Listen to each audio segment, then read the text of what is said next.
The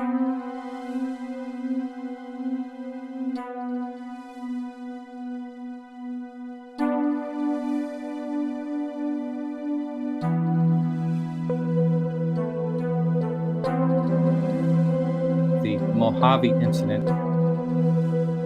This was a full-blown scenario that took place over the course of maybe 12 hours.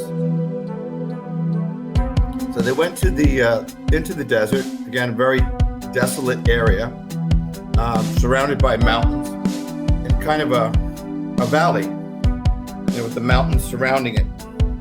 And they made the campfire. They had some wine. They ate a steak or two, and later in the evening they are stargazing. And he's explaining to his wife, well, this is this particular constellation, and you see how the stars are here, and you see that one over there, that's a double star. You can see that it's brighter than the others. So she says, well, that's a double star. This one must be a triple star. And above the mountain is this glowing orb.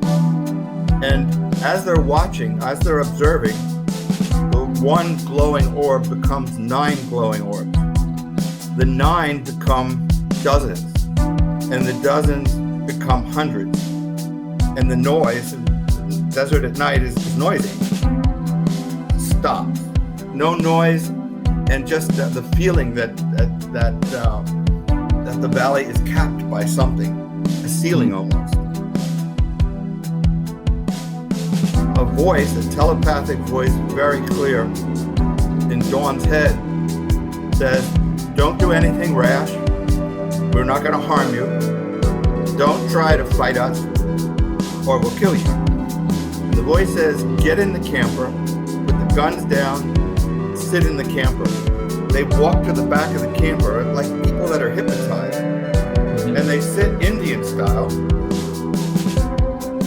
Soon after, they look out of the camper window and they see the hundreds of orbs dropping to the ground. And as they drop to the ground, there's an onrushing of what they describe as gremlins, red eyes. So in the night, what they see are hundreds of pairs of red eyes rushing towards them. So now they realize they're trapped, and obviously this is a terrible feeling. The red-eyed, I'll call them gremlins because that's the word that they use, are malevolent. These things are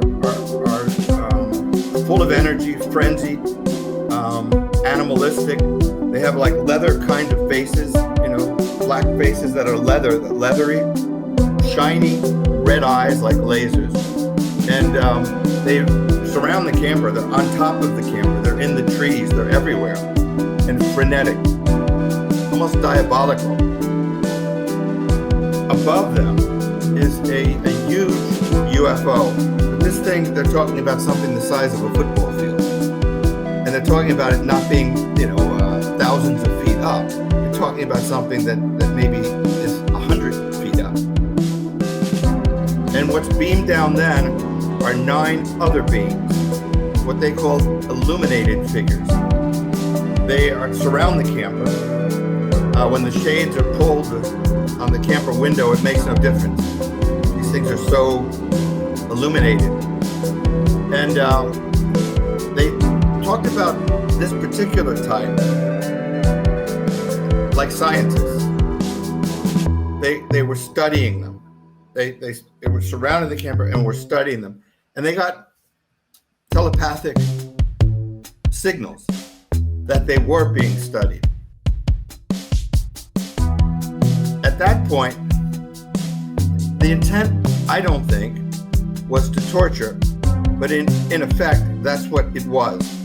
Because they were put through a battery of emotions. They thought they were in hell. They thought they had died and were in hell. And of course, they realized that it was more than real, it was super real. They started praying. It was a hellish, nightmarish experience. And even a word like torture doesn't capture it because, torture can be for a period of time, but this was sustained. And what they were forced to do was to relive emotions. So, for example, I'll give you one I don't want to dwell on. One of the reasons that Dawn was concerned about going into the desert was because she had been assaulted, molested as a child.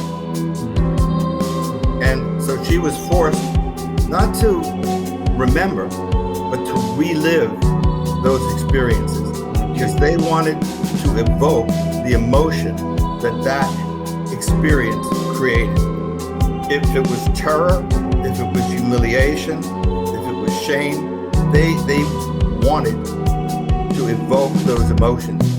In Steve's case, and sometimes they were like joyous moments, sometimes they were moments of triumph, let's say as a football player.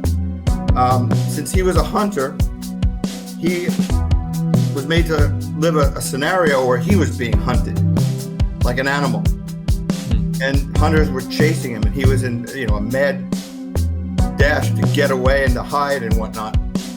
And eventually, in this scenario, he's wounded, can't go on. The hunters capture him, the hunters gut him.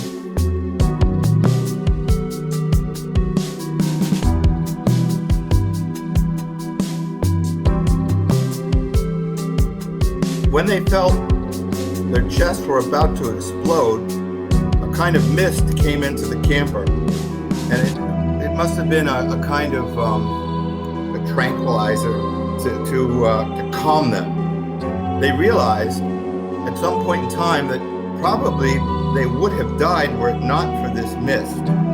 These illuminated beings, like scientists, were experimenting on them. They didn't want them to die.